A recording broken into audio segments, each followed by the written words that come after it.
আসসালামু আলাইকুম। সবাইকে শুভেচ্ছা, স্বাগতম জানাচ্ছি বাউন্ডুলেন জাহিদের আজকের এপিসোড ব্লগে। তো আমরা আছি নারায়ণগঞ্জ জেলার সোনারগাঁয়ে, অর্থাৎ ইশাখার রাজধানী সোনারগাঁয়ে। তো প্রাচীন সভ্যতার একটি অন্যতম নিদর্শন হচ্ছে পানামনগর, অর্থাৎ পানাম সিটি। সেই পানাম সিটিতে আপনাদের স্বাগতম।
হাজার বছরের প্রাচীন নগর সুবর্ণগ্রাম ছিল পূর্ব বাংলার অন্যতম রাজধানী ও নদী বন্দর।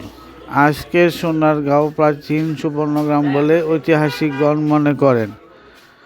তাছাড়া এই সুবর্ণগ্রামই 13 শতকে স্থানীয় হিন্দু রাজা ধনুষ মাধব দরশনথের তার শাসনকেন্দ্র প্রতিষ্ঠা করেন।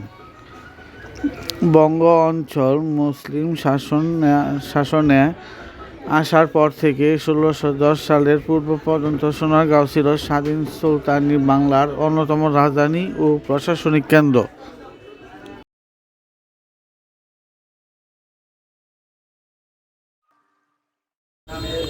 এই পানাম নগরে প্রতিদিন বাংলাদেশ সহ বিভিন্ন দেশ বিদেশের বিভিন্ন পর্যটক এখানে আসে ঘুরতে।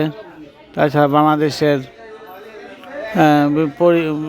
বাংলাদেশের সমগ্র জেলা থেকে এই পানাম নগরে আসেন পরিবার পরিজন নিয়ে, বিশেষ করে স্কুল কলেজের যে সমস্ত ছেলেমেয়েরা আসে তারা এখানে আসে ঘুরতে।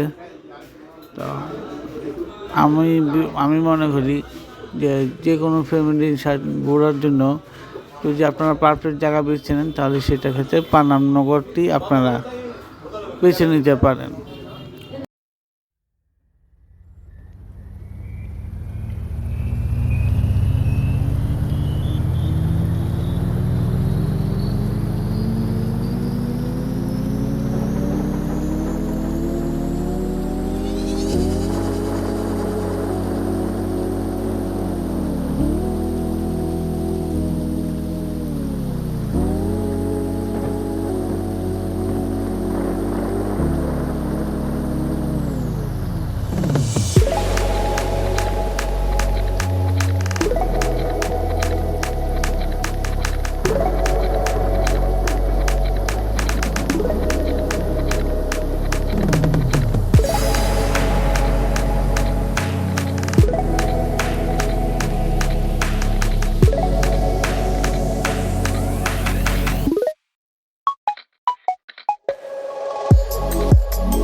রাজধানী ঢাকা থেকে ৩০ কিলোমিটার দক্ষিণ পূর্বে পানামনগরের অবস্থান।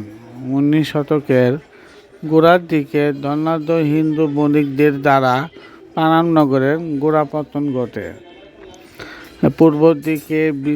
পূর্ব দক্ষিণে বিস্তৃত প্রায় ৬০০ মিটার দীর্ঘ ও ৫ মিটার প্রশস্ত একটি সড়কের দুই পাশে ৫২টি ভবন নিয়ে এই পানামনগর প্রতিষ্ঠিত হয়। বর্তমানে এর বেশিরভাগ ভবনই বেশ ঝুঁকিপূর্ণ।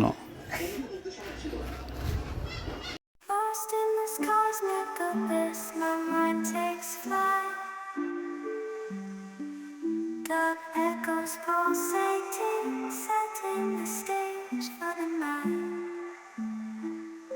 Galactic melodies guide me through the unknown.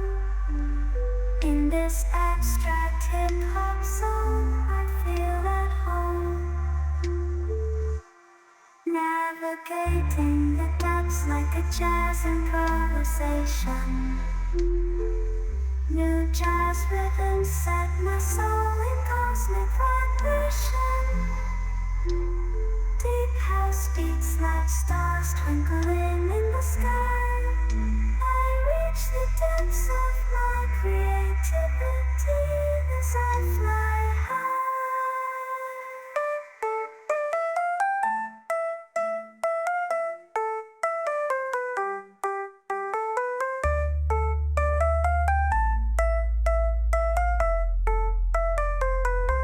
The trip hop grooves wrap around my very being. Fall place rhymes the soundtrack to what I'm seeing. Abstract thoughts flow through these astral dimensions. I paint pictures with words, unveiling my intentions.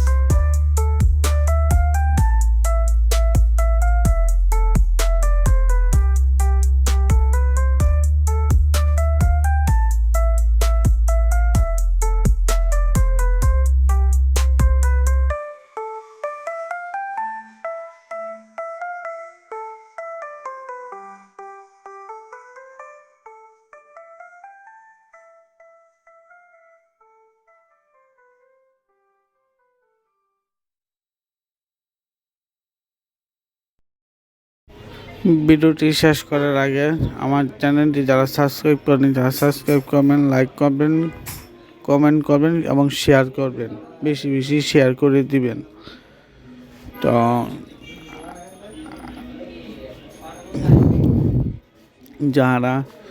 যারা মহাসড়কে motorcycle আরোহী যারা আছেন তারা helmet পরিধান করে motor bike চালাবেন, কারণ সমাজের জীবনের মূল্য অনেক বেশি, এটা আপনারা বিশ্বাস করবেন। আর মহাসড়কে যখন মোটর বাইক চালাবেন অবশ্যই প্রয়োজনীয় কাগজপত্র সহ অন্যান্য কাগজপত্র সযত্নে রাখবেন। তো পরিশেষে সবাইকে ধন্যবাদ জানিয়ে পরবর্তী ভিডিও দেখার আমন্ত্রণ জানাচ্ছি। ধন্যবাদ।